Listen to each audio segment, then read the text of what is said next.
पत्रकार बंधुओं को नमस्कार। लगातार श्री राम जन्मभूमि मंदिर निर्माण के लिए जमीन खरीद में घोटाले और भ्रष्टाचार का मामला मैं कई दिनों से उजागर कर रहा हूं। अभी तक किसी भ्रष्टाचारी के खिलाफ, भारतीय जनता पार्टी के मेयर और उसके रिश्तेदार के खिलाफ, सुल्तान अंसारी और रवि मोहन तिवारी प्रॉपर्टी डीलर के खिलाफ, ट्रस्ट के सदस्य चंपत राय और ट्रस्ट के महासचिव चंपत राय और सदस्य अनिल कुमार मिश्रा के खिलाफ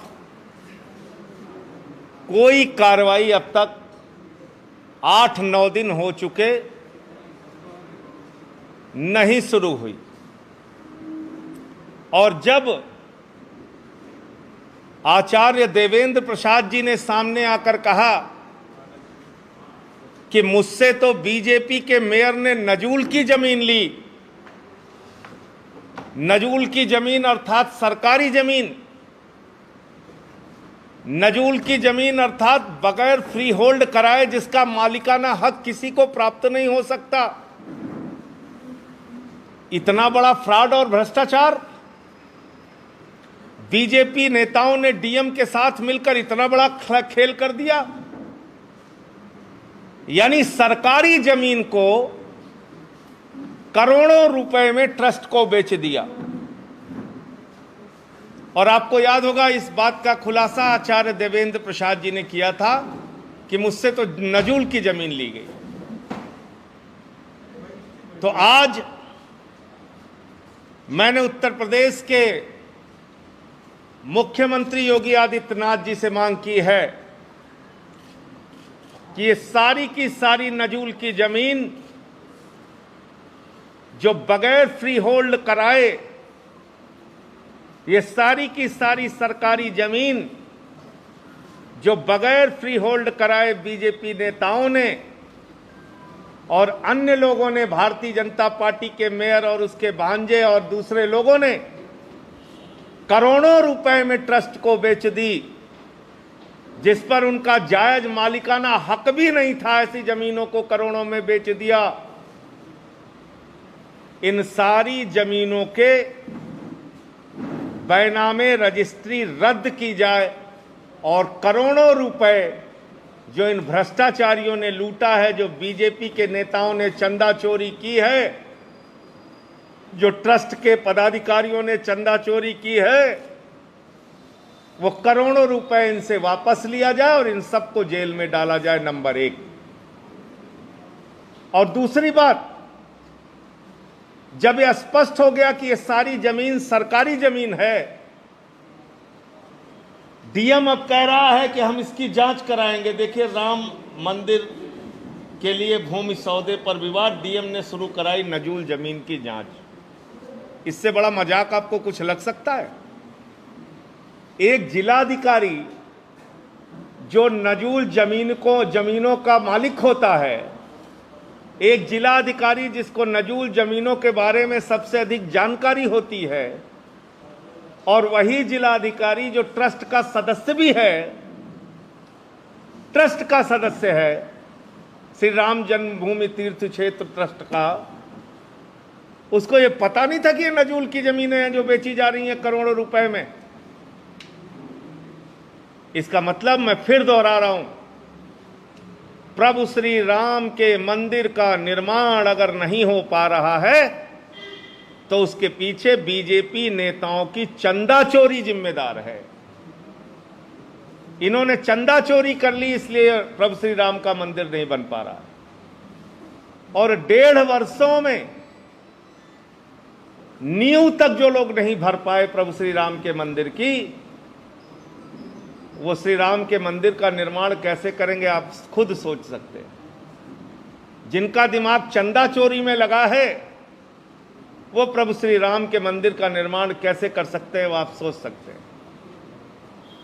तो मैंने योगी आदित्यनाथ जी से मांग की है कि प्रभु श्री राम का मंदिर जल्द से जल्द बनना चाहिए। उनके निर्माण कार्य में किसी प्रकार की कोई बाधा नहीं होनी चाहिए। जो लोग भी इसमें शामिल हैं उनके बैंक खाते सीज करके उनको जेल में डालो और सारी की सारी नजूल जमीन जो मंदिर के लिए आवश्यक है वो सारी की सारी नजूल जमीन, सरकारी जमीन निःशुल्क राम मंदिर को उपलब्ध कराई जाए, निःशुल्क उपलब्ध कराई जाए। अगर वो सरकारी जमीन है तो किस बात का पैसा, आप निःशुल्क उपलब्ध कराइए वो जमीन। उसको करोड़ों रुपए का घोटाला कर लिया गया। तो एक विषय तो ये था। दूसरा, दरोगा की भर्ती हुई 2016 में और इस दरोगा की भर्ती में 2486 लोगों का चयन हुआ और इनकी ट्रेनिंग 2019 में हुई। ट्रेनिंग जून 2020 में पूरी भी हो गई। इन लोगों की ड्यूटी भी होली, दिवाली, सीए, एनआरसी जहां जहां जरूरत समझी लगाई गई और इसमें बहुत सारे ऐसे नौजवान थे जो बीएसएफ, सीआईएसएफ नौकरियों में पदों पे थे। और जब 2020 में जून में अपनी ट्रेनिंग पूरी करके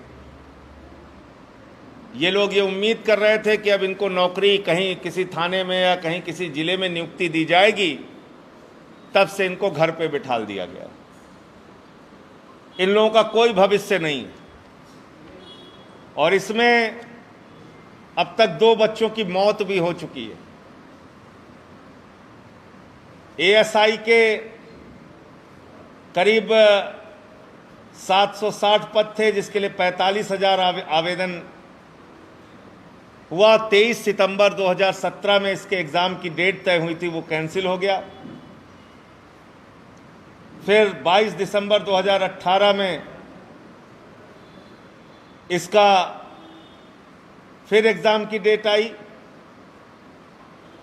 और रिजल्ट जो है वो 8 मार्च 2019 में आया। 11 जुलाई 2019 में इसमें क्या है, 11 जुलाई 2019 का ट्रेनिंग हुई, इनकी ट्रेनिंग हो गई और 19 के बाद से आज तक उन लोगों को भी नौकरियां नहीं मिली।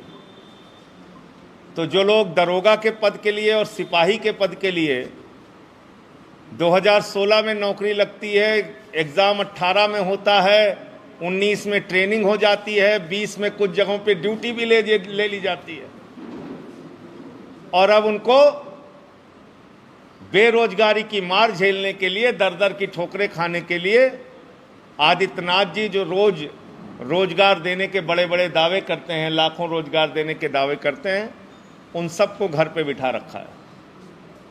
और अगर वो अपनी नौकरी मांगने आते हैं तो मुकदमा और लाठी अलग से देते हैं गिफ्ट में। तो जल्द से जल्द सरकार इन लोगों की पीड़ा सुने और इन लोगों को इनकी योग्यता के अनुसार और इनके पद के अनुसार जिन पदों पे इनकी नियुक्तियां हुई हैं, इनको नियुक्त किया जाए, इनको नौकरी दी जाए। ऐसे आप इनको अनाथ छोड़ के और इनको बेरोजगारी के दलदल में नहीं फेंक सकते। तो ये जो 2 विषय था, नंबर 1 की नजूल की सारी सरकारी ज़मीन श्री राम जन्मभूमि ट्रस्ट को निःशुल्क योगी आदित्यनाथ की सरकार दे और जितने लोगों का नजूल की ज़मीन पे कब्जा है, जितने लोगों ने नजूल की ज़मीन करोड़ों में बेची है, वो ज़मीन खाली करा के, वो रजिस्ट्रियां रद्द करके, वो करोड़ों रुपए वापस करके उन बेईमानों को जेल में भेज के ये ज़मीन राम मंदिर को दी जाए। क्या लगता है कि सरकार करेगी? 9 दिन हो गए लगातार आपने जमीन की। देखिए अब डीएम कितना भोला बन रहा है, देखिए ना आप। वो कह रहा है कि नजूल की ज़मीन की हम जांच कराएंगे। क्या एक जिला अधिकारी को ये नहीं पता कि किस एरिया की ज़मीन नजूल की है, नहीं की है? और वो ट्रस्ट के मेंबर भी हैं। ट्रस्ट का मेंबर जिसको मालूम है कि ये ज़मीन सरकारी है, नजूल ज़मीन है, वो करोड़ों रुपए में बिकवा रहा है, साथ में इन लोगों के शामिल होकर, बीजेपी नेताओं के साथ मिलके। तो इस डीएम के खिलाफ भी कार्रवाई होनी चाहिए। एक एडीएम का भी नाम आ रहा था, संतोष सिंह, उसके खिलाफ भी होनी चाहिए कार्रवाई। इन लोगों को पकड़ के जेल में डाला जाएगा, तभी पता चलेगा कैसे क्या क्या हुआ है। डालेगा डालना चाहिए योगी आदित्यनाथ जी की सरकार को। नहीं डालेंगे तो कोर्ट वाले डालवाएंगे इनको जेल में, कोर्ट की कार्रवाई होगी। हाँ, सवाल वैक्सीनेशन को लेकर है। कांग्रेस पार्टी ने राहुल गांधी ने रणदीप सुरजेवाला ने आरोप लगाया है कि यूजीसी की तरफ से गाइडलाइन जारी की इंस्टीट्यूशन को कि वो अपने यहाँ वैक्सीनेशन को लेकर पोस्टर लगाए मोदी जी का, और 7 लाख वैक्सीनेशन हुए, इसको लेकर भी पोस्टर लगाए, और इससे पीछे कोर्ट किया गया है कि 2012 में मुंबई का वैक्सीनेशन हुआ था, वहाँ से कोई पोस्टर नहीं लगाया था। देखिए मेरा सिर्फ ये कहना है कि वैक्सीनेशन पे राजनीति करने के बजाय मोदी जी को और योगी जी को इस बात की चिंता करनी चाहिए कि वैक्सीनेशन कैसे जल्दी से जल्दी देश में हो पाएगा। अभी तीसरी लहर का खतरा मंडरा रहा है। गुलेरिया साहब का बयान आ चुका है कि जल्द ही तीसरी लहर आने वाली है। दूसरी लहर की भयावहता हम लोगों ने देखी है। अगर समय रहते हम लोगों ने वैक्सीनेशन को पूरा नहीं किया और खाली ये फोटो पोस्टर की राजनीति में समय गंवाते रहे, तो मुझे लगता है कि एक बहुत बड़े खतरे को हम लोग पहचानने से इनकार कर रहे हैं और एक बहुत बड़े खतरे को हम आमंत्रित कर रहे हैं, जिससे कि एक तबाही का माहौल जो हमने दूसरी लहर में देखा, कहीं ऐसा ना हो कि हमको तीसरी लहर में भी ऐसा भारी नुकसान उठाना पड़े। तो इसलिए बहुत साफ तौर पे मैं कहना चाहूँगा, वैक्सीनेशन जल्द से जल्द कैसे हो उस पर ध्यान दें। से लगातार आप जो है मांग कर रहे हैं, क्या आप आम आदमी पार्टी मांग को लेकर रोकेगी? हम सारी कार्रवाइयाँ करेंगे, लेकिन इन चंदा चोरों को जेल भिजवाने का हमने संकल्प लिया है, उसको पूरा करेंगे। और अब संत महात्मा तमाम बोल रहे हैं इसमें। शंकराचार्य जी बोल चुके, रामलला के मुख्य पुजारी बोल चुके, हनुमानगढ़ी के मुख्य पुजारी बोल चुके, सारे लोग बोल चुके। हिंदुओं के मुख्य पक्षकार धर्मदास जी बोल चुके, महंत जी, तो तमाम लोग बोल चुके हैं इस पे। अब ये विषय सिर्फ संजय सिंह या किसी राजनीतिक दल का नहीं है, अब ये विषय करोड़ों राम भक्तों का है। जिन लोगों की आस्था प्रभु श्री राम में है, उन सब का है।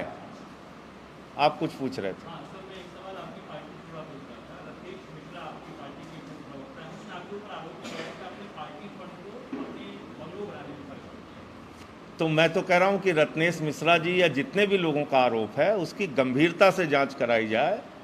मैं ये कल शायद आप नहीं आए थे पत्रकार वार्ता में, मैंने कल भी इस बात को कहा था, मेरे ऊपर जो लोग भी आरोप लगा रहे हैं, सारे आरोपों की गंभीरता से जांच कराई जाए और जो सज़ा उस कानून में है उसकी 2 गुना सज़ा मुझे दी जाए। अब इससे स्पष्ट मैं क्या बोलूं। लेकिन किसी बीजेपी नेता के मुंह से कृपा करके ये कहलवा लीजिए कि जो ये चंदा चोर हैं इनके खिलाफ भी कार्रवाई हो। एक भी कोई नहीं बोल रहा है। संजय जी 2022 में आम आदमी पार्टी का जो है चंदा चोर का ये टाइटल होगा। हाँ, चंदा चोर तो ये हैं। चंदा चोर तो बीजेपी वाले चंदा चोरी कर करके और प्रभु श्री राम के नाम पे चंदा चोरी किए इन्होंने। तो ये नहीं, बहुत सारे मुद्दे हैं, शिक्षा के, स्वास्थ्य के, बिजली के, पानी के, तमाम मुद्दे हैं, उत्तर प्रदेश की बदहाली के, कानून व्यवस्था के, वो सारे विषय उठाए जाएंगे। मुख्यमंत्री योगी आदित्यनाथ ने पहली बार केशव प्रसाद मौर्य के आवास पे गए हैं मुलाकात करने। इस मुलाकात को आप कैसे देखते हैं, क्योंकि पहली बार गए हैं मुख्यमंत्री?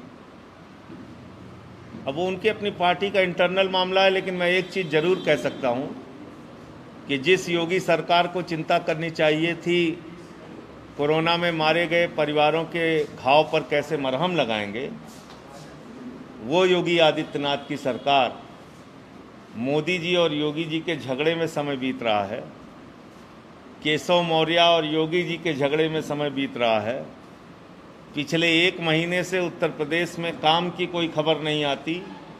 झगड़े, लड़ाई, मनाना, रूठना, इसको गिरा दिया, उसको पटक दिया, यहाँ घुटने टेके, वहाँ घुटने टेके, इसकी ही खबर चल रही है। केशव मौर्य और स्वामी प्रसाद मौर्य 2 महत्वपूर्ण मंत्री हैं और उन दोनों मंत्रियों ने साफ तौर पे कह दिया आदित्यनाथ जी 22 में हमारा चेहरा नहीं होंगे, हमारा चेहरा तो ऊपर से तय किया जाएगा। तो इसका मतलब साफ है कि केंद्रीय नेतृत्व और भाजपा के मंत्री आदित्यनाथ जी से नाराज हैं और वो उनका नेतृत्व परिवर्तन चाहते हैं। 22 तक के चुनाव की कोई मजबूरी होगी या उसके पहले ही लड़ भिड़ के ये लोग अलग हो लेंगे। अखिलेश यादव जी ने जो है ट्वीट किया है कि उत्तर प्रदेश सरकार जो है मौत के आंकड़े छिपा रही है, आपका इस पर क्या कहना है? ये तो मैं कई बार बोल चुका हूं कि मौत के आंकड़े निश्चित रूप से छुपाए जा रहे हैं और लाखों की संख्या में लोगों की मृत्यु हुई है, लेकिन कागजों में उसको कम दिखाया जाता है। तो ये बात मैं पहले भी कई बार कह चुका हूं। और जो नगर निगम के आंकड़े और अस्पतालों के आंकड़े और शमशान के आंकड़े हैं, उससे संबंधित तो आप लोगों ने, मीडिया वालों ने बहुत सारी खबरें भी चलाई हैं कि कितना उसमें आंकड़ों में हेरा फेरी और अंतर था। धन्यवाद।